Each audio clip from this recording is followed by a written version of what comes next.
Last night, the budget for 2022 was released, and the elephant in the room is the government's own debt, which has now reached over $1 trillion. That's a one with 12 zeros behind it.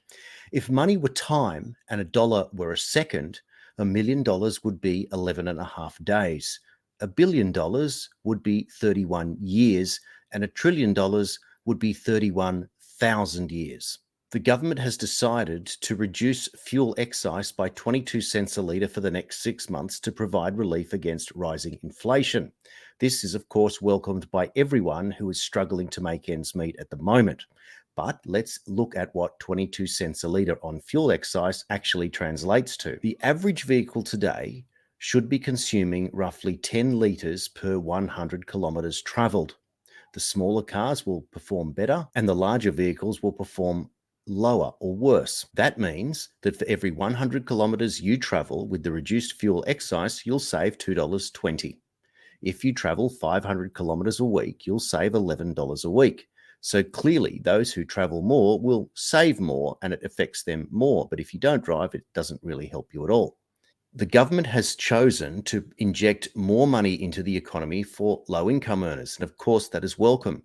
However, as that money is spent into the economy without any form of investment, this means that it adds more pressure to demand and therefore prices go up. So whilst the welcome reduction in fuel excise for 6 months will slightly reduce transport costs and reduce therefore the price of fresh food that is determined as a commodity, it will only be a temporary fix. So what happens with inflation? Well, the obvious thing that's already been talked about around the world and is already happening is the rise in interest rates. Our Reserve Bank has signalled that the rate will go up and that the government of the day is unable to influence that.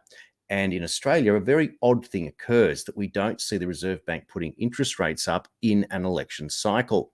So what does it mean? Well, in the United States, interest rates have already gone up by 0.25%, and the US Fed has indicated that they will rise by 2% this year. And how do we know that that is the case? Well, last year, a 30-year fixed mortgage in the US could be gotten for as low as 2.65%.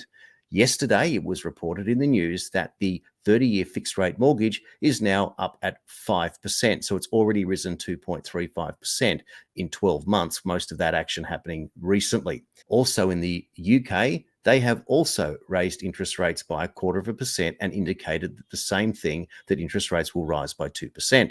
So on a $500,000 mortgage in Australia today, if interest rates were to rise by just half that amount of 1%, that would indicate a rise in interest payments by the homeowner of $5,000 a year. This would equate to $96 a week. At this far cry of a difference between $11 a week on a fuel saving and $96 a week on rising interest rates. Now, to do the numbers, if interest rates were to rise 2% this year, as indicated by UK and US, and clearly we follow them, that would indicate on a $500,000 mortgage a rise in interest payments of $192 a week. So be careful who you vote for and know the facts. The United Australia Party will be announcing their policy announcements on April 7 to combat exactly the $1 trillion debt, the rising interest rates that are coming, and ways to protect our children against this debt, which will never be paid off if we keep voting for Liberal and Labor. They have no interest in doing it, and this will cripple our children in perpetuity. I'm Jason Olborn. Authorised by J. Olborn for the United Australia Party, Merrimack.